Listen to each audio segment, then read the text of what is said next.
So we talked about Shang-Chi saving the box office, but apparently Paramount don't care. Paramount wants the world to be 100% back to normal and totally safe before they release any movie whatsoever, which is kind of the trend that Sony's been following. But in my mind, Sony has at least had good reason why, because Sony themselves does not have a streaming service and they rely on the box office revenue. Paramount's decision to move Top Gun Maverick, the next Mission Impossible, and Jackass Forever, I actually strongly disagree with this move. Because Sony, as I said, they need the box office revenue because they don't have a streaming service. Paramount does, guys. Paramount Plus is a thing. And they are not taking their own streaming service seriously. Paramount Plus is an afterthought for so many people. You've got Disney Plus, you've got Netflix, you've got Hulu as the big dogs. Then in your B tier, you've got HBO Max, Shudder, Tubi, I don't know, some other streaming services. Then you've got 50 Feet of Crap, and then you've got Paramount Plus, which from all understanding, they're good for like catching up with old shows like Nickelodeon stuff, but Paramount keeps announcing these things like the Seth Rogen TMNT movies. They've got multiple TNT reboots in the works, or all their Star Trek projects.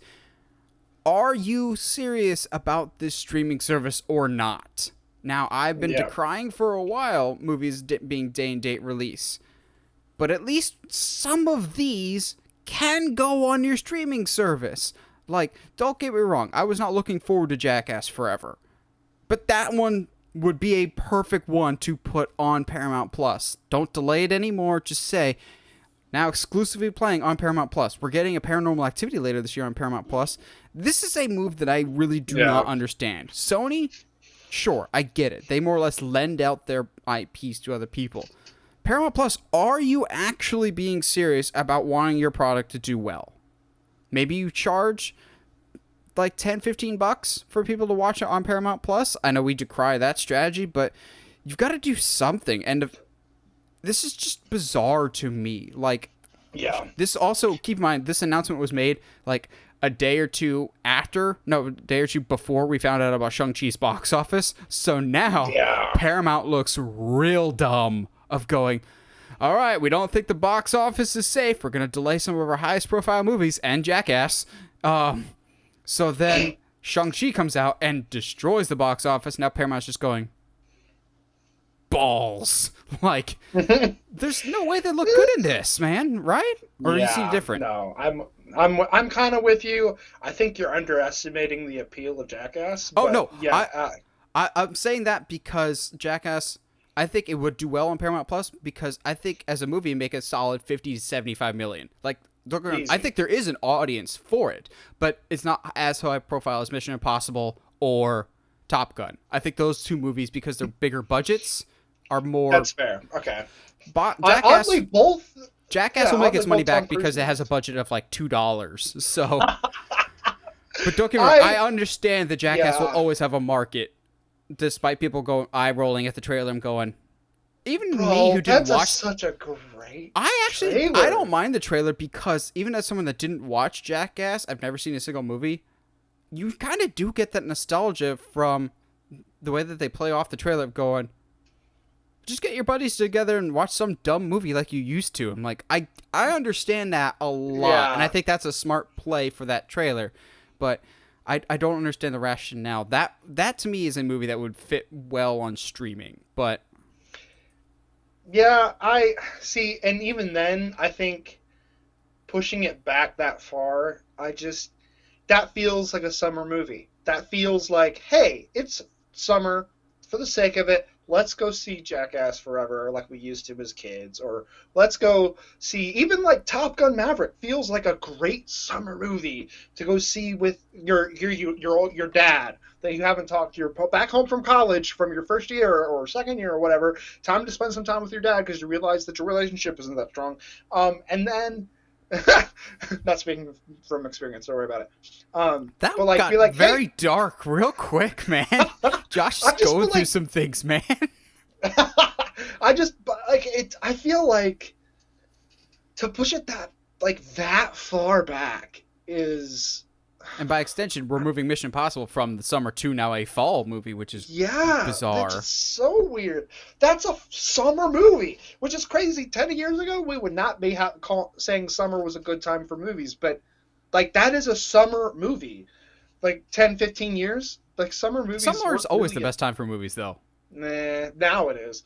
No, summer blockbusters are not a new thing, man. They've been around since Jaws. Summer blockbusters. There's certain movies that, yes, you see them and you're like, yeah, that's specific season. Halloween should never come out in summer, H2O. As much as I love H2O. Fair enough. As much as I love H2O, that should never have come out in the summer.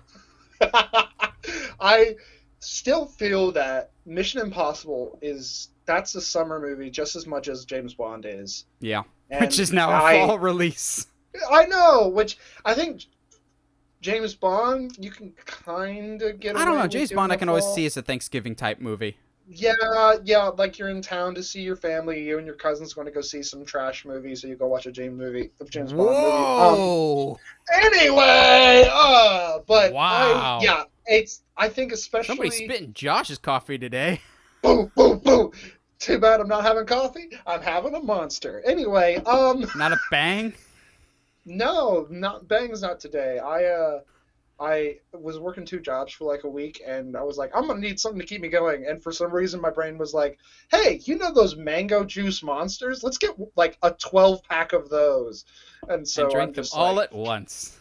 yeah, no. But regardless, I think before maybe, but definitely after the opening box office of Shang-Chi, I think that that's not a good move by Paramount. No. Just to make that assumption of that people who are, especially just, I don't know, just make that assumption about people that the box offices aren't ready just because you can't blow it out of the water with, 20 million is like kind of, I don't know, that feels like kind of like greedy. Like, if we can't make 3 times our budget back, it's not worth it. Like, I hear you, but... To be fair, though, Paramount has been in desperate need of hits, like big hits, because Paramount as a studio has been really struggling financially. So maybe they really do need the box office money, but at the same time, like, moving, let's say Jackass Forever, moving that till next summer, do you really think that's going to make a big difference at the box office? Like, I don't think it makes a big difference because I think that is a movie that even if it only makes $30 million total, you're still in the positive for that. Because like I said, that has a budget of like $2. And if Eric Andre was available that day or not. Like, Jackass, no matter how much money it makes at the box office, will be lucrative. 1, because it'll always be an audience for stupid things. But 2, it's just cheap to make. And so, like, whether it makes $30 or $60 million, maybe it's just me, doesn't seem like it's going to be that big of a difference. Now, Mission Impossible and Top Gun, I can understand. But Top Gun was coming out in December. That's still a long way off. You still had time to make this judgment call. It's not like Sony going, we're going to change Venom's release date like 5 times, and the last one we're going to move it up. Like, if Shang-Chi did not do well, I think they would have moved Venom again just because. They would have kept moving that goalpost. But, yeah, this is a dumb move to me, I think. Yeah, it's just dumb all the way around, I think. I don't know.